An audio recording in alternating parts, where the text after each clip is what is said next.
Hello cuties, ఎలా ఉన్నారు?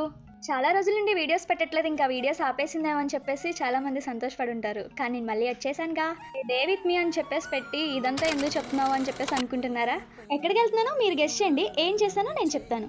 మా అమ్మ కోసం మార్నింగ్ 6:30కి లేచి రెడీ అయ్యాను. కాలేజ్కి వెళ్ళేటప్పుడు కూడా అంత త్వరగా లేచింది లేదు. అంత త్వరగా లేచి ఎక్కడికి వెళ్తున్నామంటే హాస్పిటల్కి అనమాట.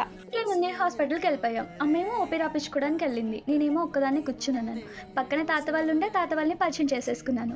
మనం ఎక్కడికి వెళ్ళినా కానీ ఎవరికొకరిని పరిచయం చేసుకోవాలి, లేకపోతే ఉండలేము. వాళ్ళ టర్న్ వచ్చిందంట, నా పక్కన ఉన్న తాత వాళ్ళు కూడా వెళ్ళిపోయారు. మా అమ్మ డాక్టర్ దగ్గర చూపించుకోవడమేమో కానీ నాకు కూర్చొని కాళ్ళు నొప్పులు వచ్చేసి మేము ఇద్దరే కాదు, మాతో పాటు మా పిన్ని కూడా వచ్చింది. పిన్ని కూడా డాక్టర్ దగ్గర చూపించుకోవడానికి వచ్చింది. వాళ్ళిద్దరిది అయ్యేసరికి మధ్యాహ్నం అయింది. మార్నింగ్ నుండి కనీసం వాటర్ కూడా తాగలేదు. ఇంకేముంది, పక్కన జ్యూస్ షాప్ ఉంటే అక్కడికి వెళ్ళి జ్యూస్ తాగేసాం. అది తాగేసిన తర్వాత అక్కడ నుండి మళ్ళీ బస్ స్టాండ్కి వచ్చాం. బాగా ఆకలేసేసరికి బస్ స్టాండ్ లో ఒక హోటల్కి వెళ్ళి అక్కడ బోండాలు తినేసాం. అక్కడ నుండి ఎక్కడికి వెళ్ళమో తెలిస్తే కామెంట్ చేయండి. బాయ్.